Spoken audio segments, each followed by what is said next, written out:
Tinapay mula sa langit. A daily morning devotion with CRC family.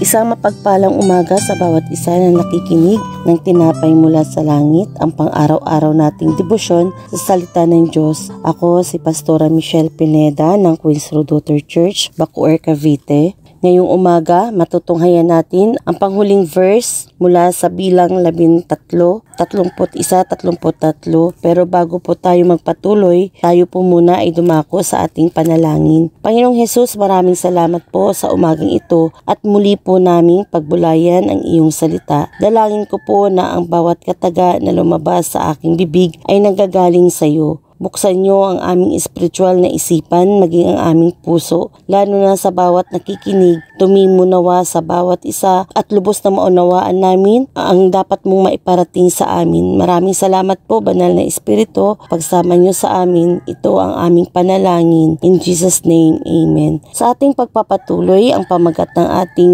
pag-aaralan ay The Other Spies Respond to Caleb. Mula sa Bilang or Numbers 13, 31-33 at ating pong babasahin, magandang balita, Biblia. Ngunit sumagot ang ibang espeya, kasama niya, hindi natin sila kaya sapagkat mas malakas sila kaysa sa atin. 32, hindi maganda ang kanilang ulat tungkol sa lupaing pinasiyasat sa kanila. Ito ang sinabi nila, malalaking tao ang nakatira doon at sinumang magtangkang sumakop sa kanila ay lalamunin nila. 33, nakita namin doon ang mga higante. Sila ay mula sa lahi ni Anak. Ang tipaklong lamang kami kung ihahambing sa kanila. Dito sa Bilang 13, nagsugo ng 12 espiya sa Kanaan na matutunghayan natin mula sa kanilang 40 days na pagsisiyasat. Nagpahayag ng positibong report si Caleb na mababasa natin sa verses 27 at sa kanilang 12 spies, si Joshua at Caleb lamang ang may dala ng mabuting balita. Positibo ang kanilang tingin sa lugar ng kanilang nasiyasat dahil sa pananampalataya nila na ang Panginoong Diyos ang tutulong sa kanila at magtatagumpay para magapi nila ang higanting naroon. Samantalang ang 10 tiktik o ang 10 spies ay nagawa pang mag-report ng mali or not even inaccurate, slanted at binago nila ang nakikita nila dahil sa kulang nilang pananampalataya at majority ay nagsinungaling. Tinatakot ang mga mamayan na nakikinig at maging kay Moses ay exaggerated at one-sided sila sa hindi pagtitiwala sa Panginoon. At si Caleb ay challenge ang 10 spies. Sabi niya, let us possess it and let us go up at once and we are able to overcome. Dapat po magkaroon din tayo ng Caleb spirit na tatayuan at magkaroon tayo ng confidence na nagmumula sa Diyos na ang bawat giant na yan sa Kanaan ay kukunti lamang. At dahil sa tapang ng puso ni Caleb ay kanyang sinubok muli. Gaya ni Paul sa New Testament na ang lahat ng kanyang giant ay napagtagumpayan niya. Ano nga ba ang matututunan natin sa Bilang 13? Ito ay ang pagkakaroon ng lubos na pagsunod at pagtitiwala sa pinag-uutos sa atin. Hindi natin titingnan ang isang pangyayari o inaatang sa atin na di natin kaya. Ang mga task, hindi tayo magpapadala sa takot or mai-intimidate tayo dahil mas malakas, mas magaling, umataas ang posisyon ng ating mga nakakausap. Ang lahat ng ating gagawin ay ipagkakatiwala natin sa Diyos sa ating paglakad bilang Kristiyano. Maraming obstacles o suliranin to the point na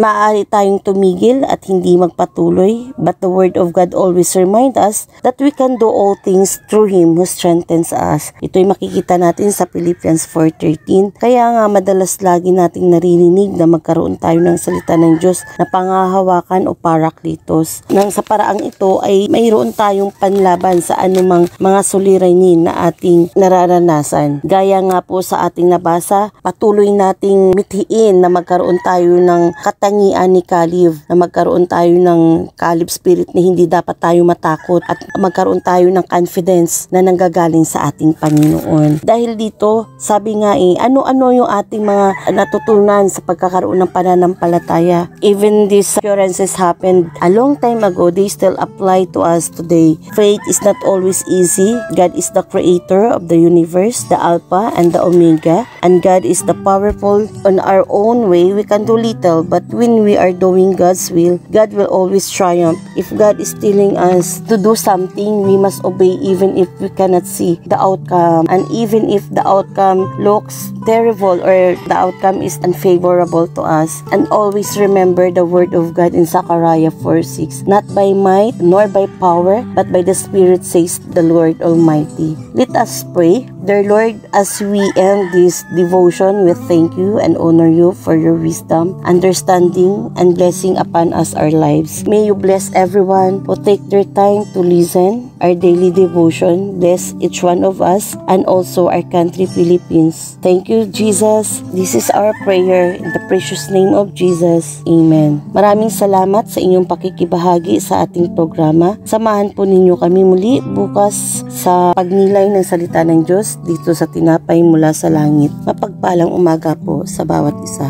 To God be all the